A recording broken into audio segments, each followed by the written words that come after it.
Heureux d'apparaître dans vos postes téléviseurs depuis vos salons, nous sommes le plus bienvenus dans ces journaux à la une de l'actualité. La rentrée parlementaire session mars 2023 s'est ouverte ce mercredi 15 mars à l'Assemblée nationale. Cette session, les enjeux politiques s'annoncent très chaudes au regard de la situation sécuritaire qui traverse le pays. À Kinshasa, après la fixation des prix des transports en commun par l'hôtel de ville, plusieurs Quinois en souffrent pour se déplacer suite à la majoration des prix des chauffeurs.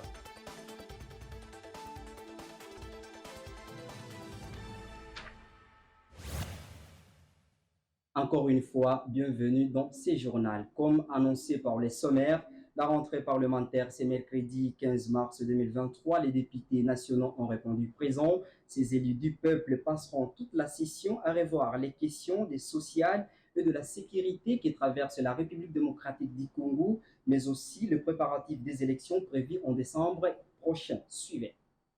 Députés, chers collègues, l'ordre du jour de notre séance comporte un seul point, à savoir l'ouverture de la session ordinaire de mars 2023, conformément au prescrit de l'article 115, alinéa premier de notre Constitution et de l'article 64, alinéa premier point 1 de notre règlement intérieur. À cette occasion, ainsi que le veut la tradition parlementaire, permettez-moi, chers collègues, de prononcer mon discours de circonstance. Jean Wakangela, secrétaire national du mouvement social pour les rénover, parti politique et membre du Front commun pour les Congo FCC en sigle, demande que cette rentrée parlementaire de ce mercredi 15 mars 2023 soit réaliste aux attentes des populations congolaises dans les 3 dossiers qui seront en discussion dans cette rentrée, notamment les sociales, la sécurité, notamment les préparatifs des élections prévues en décembre de 2023 prochain. Suivez ces propos recueillis par Sadi Saïdi Eric. Une seule recommandation que nous pouvons dire, de dire au moins à Félix Tshisekedi à travers cette rentrée parlementaire, de nous faire au moins un bon travail pour le problème de la sécurité à l'est de notre pays, parce qu'il y a beaucoup plus de Congolais qui sont en train de partir, laisser leur famille, la vie, au moins, ça devient monnaie courante. De temps à autre, les gens sont en train de mourir. Il n'y a que la politique publique au niveau national qui peut quand même faire quelque chose pour que nous puissions retrouver la paix à l'est du pays. La première politique, le regroupement politique FCC n'a jamais refusé les élections. Et nous sommes toujours, parce que nous sommes le géniteur de ces modes démocratiques de la République démocratique du Congo. Mais cela ne peut pas se faire dans manque d'inclusivité des acteurs politiques. Vous savez, au sein de l'Union sacrée, ça relève de leur compétence de faire tout ce qu'ils sont en train de faire. Mais savez très bien qu'en démocratie, la voix de l'opposition compte aussi. Pour le moment, le FCC n'est pas partie prenante d'aller aux élections. Pourquoi? Il y a 3 préalables soulevés. Nous avons parlé ici de la loi électorale, ça c'est de 1, le bureau de la CENI, la Cour constitutionnelle. Tous ces 3 éléments sont dans la poche de quelqu'un. Et il y a manque de consensus autour du bureau de la CENI. Il y a manque de consensus autour de la Cour constitutionnelle. Il y a manque de consensus autour de la loi électorale. Vous avez vu même les G13, les tenants de cette loi au sein de l'Assemblée nationale n'ont pas voulu quand même assister du début jusqu'à la fin de cette élaboration de la loi. Alors, il est temps que, même à la dernière minute, il y a toujours la vie. L'Assemblée nationale, je crois que c'est la dernière entrée parlementaire de cette législature, peut quand même faire quelque chose pour que l'image de la République démocratique du Congo, tant abîmée pendant 5 ans, puisse être redorée à la place publique, même dans 3 ou 4 mois qui restent. Restons toujours dans le même chapitre de la rentrée parlementaire. Notre invité de ce journal, Yves Motalimbo, rédacteur en chef à Tout le Plus, que nous recevons dans ce plateau. On dit salut. Bonsoir Saïdi. Vous allez bien? Très bien. Ok, la rentrée parlementaire, c'est mercredi avec 3 sujets qui seront discutés, les sociales, la sécurité ainsi que le préparatif des élections avec les sociales. Est-ce qu'espérons aujourd'hui que le Parlement doit régler ce problème? Tout à fait, Saïdi. Vous avez même annoncé au sommaire que c'est une session qui s'annonce très chaude déjà concernant la situation sécuritaire dans la partie est de la République démocratique du Congo, mais aussi les sociales.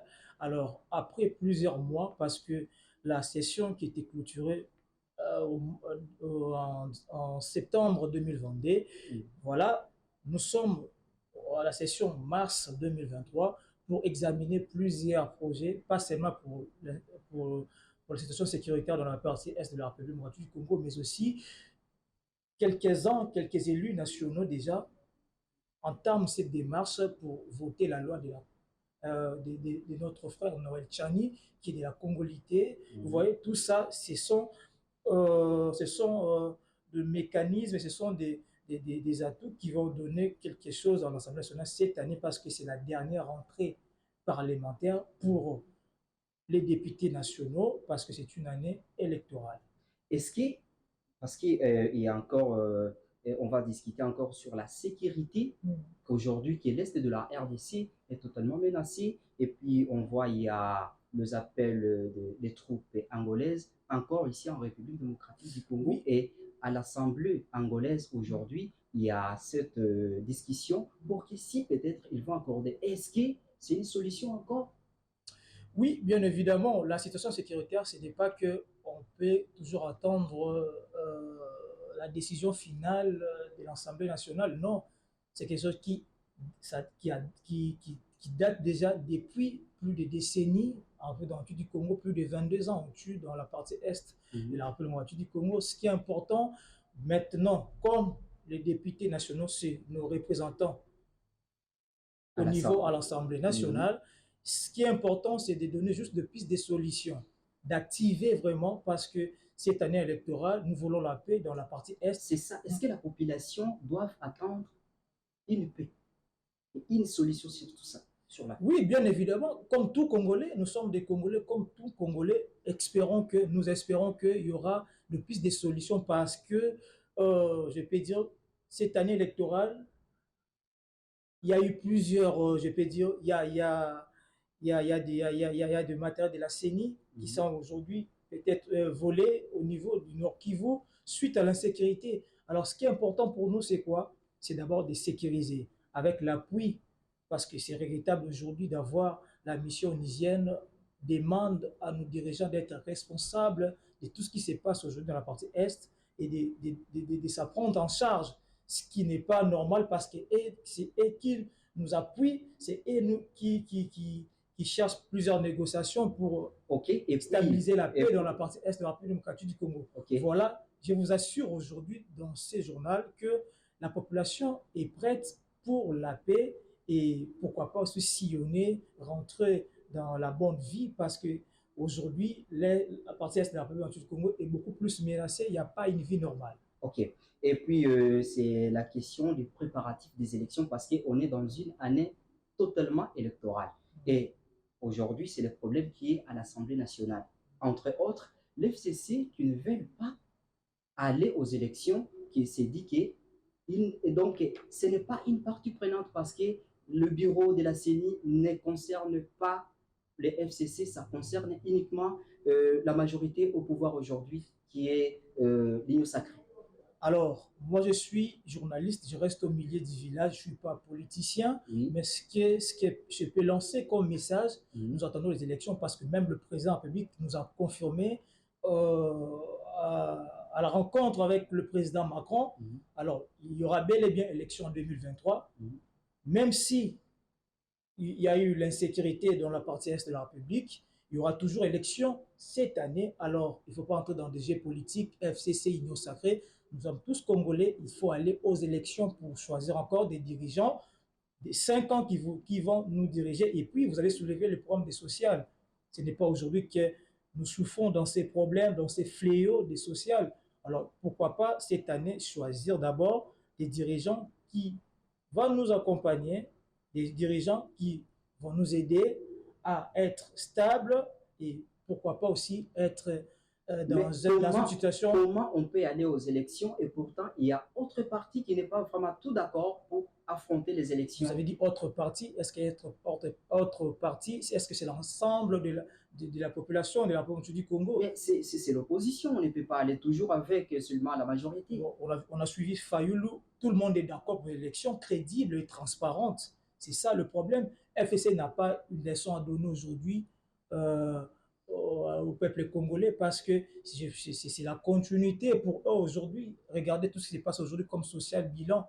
Alors ce n'est pas que pour FCC et ne veulent pas partir aux élections, mais ce que moi je peux assurer à la population congolaise, cette année, il y aura bel et bien élection, même si l'FCC boycotte tout ce qui se passe aujourd'hui. Voilà, il y aura bien élection. Notre invité Yves Montalimbo, rédacteur en chef à Te Le Plus.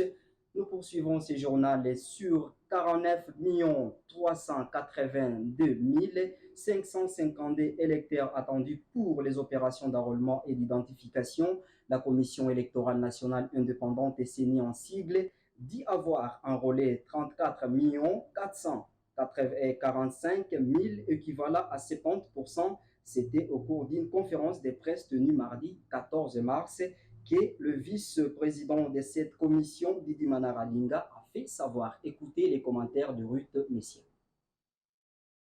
Au cours d'une conférence de presse tenue mardi 14 mars, la Commission électorale nationale indépendante CENI dit avoir déjà enrôlé 70% d'électeurs sur 49 382 552 électeurs attendus, soit 34 445 251 déjà enrôlés, sans compter les Congolais de la diaspora. Dans ces lots, il y a 17 672 618 hommes enrôlés et 16 772 633 femmes enrôlées. D'après Didi Manara, deuxième vice-président de cette institution, ces statistiques provisoires tiennent du début des opérations d'identification et d'enrôlement jusqu'au lundi 13 mars 2023. Par ailleurs, le nombre d'électeurs entendus dans la première ère opérationnelle est de 18 649 542 électeurs.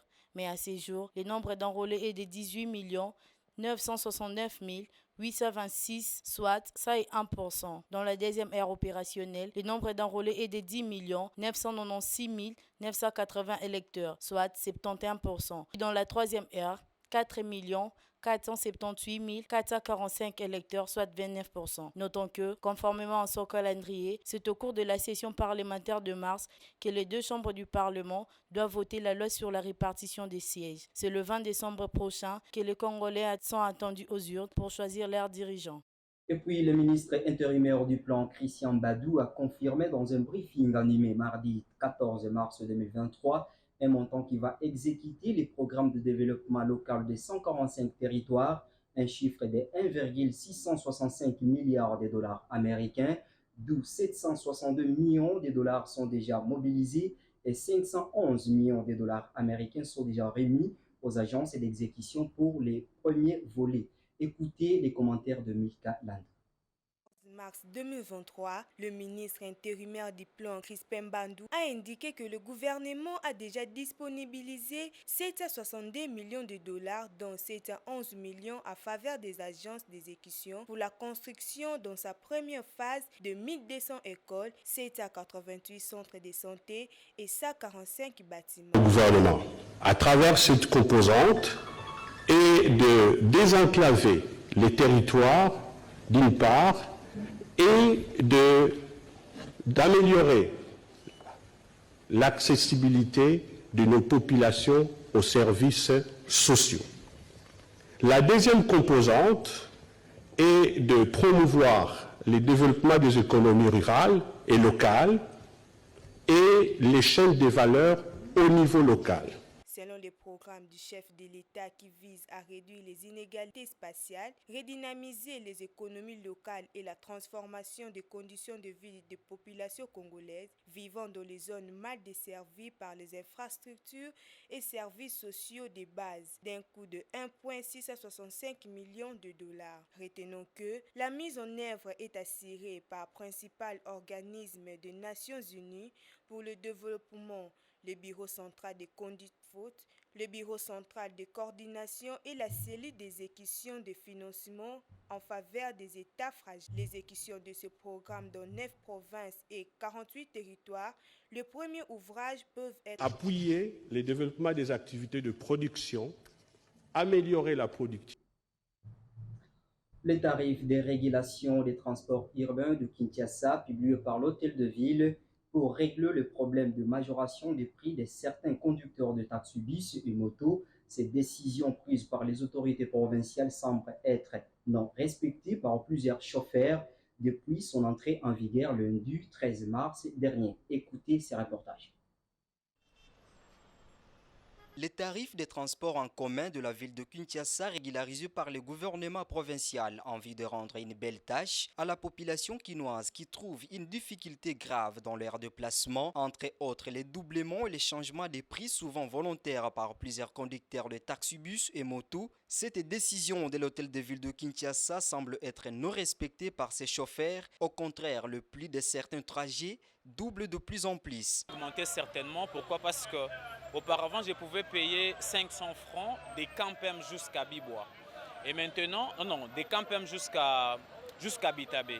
Et maintenant, je paye 1000 francs pour quitter Campem et arriver à Bitabé. En demandant les conducteurs de taxibus et motos les raisons des doublements de prix des transports et les refus de respecter les tarifs donnés par les autorités compétentes de la ville de Kinshasa, aucun n'a voulu répondre. La population victime de cette majoration de prix lance un cri d'alarme au gouverneur de la ville-province de Kinshasa, M. Jean-Tini Ngobila, de régler la situation et de veiller sur ses décisions. Avant les transports, on payait un peu dans les prix là qui étaient un peu à la baisse. Mais pour le moment ici, on a augmenté les transports, on commence à nous taxer actuel et au gouverneur de la ville ainsi qu'à son gouvernorat. Donc qu'il puisse nous aider, la population, d'être un peu à la tranquillité pour ce qui concerne un peu les transports. Rappelons que cette décision est entrée en vigueur depuis lundi 13 mars 2023. Ok, pour terminer ce journal, dans un rapport publié ce mardi 14 mars 2023 par le Médecins sans frontières MSF en sigle, alerte sur la situation sociale de déplacés des guerres de la province du Nord Kivu. Selon ces rapports indiqués que cette population traverse tous les moments difficiles. C'est là pour le manque d'une coordination de l'aide humanitaire en place dans cette province. Et voilà, ce journal est complètement terminé, mais avant de nous quitter, voici les rappels de titres. La rentrée parlementaire session mars 2023 s'est ouverte ce mercredi 15 mars 2023 à l'Assemblée nationale. Cette session, les enjeux politiques s'annoncent très chaudes au regard de la situation sécuritaire qui traverse le pays. À Kinshasa, après la fixation des prix des transports en commun par l'hôtel de ville, plusieurs Quinois en souffrent pour les déplacements suite à la majoration des prix de certains chauffeurs. Voilà, ce journal est complètement terminé. Merci de l'avoir suivi et à la prochaine.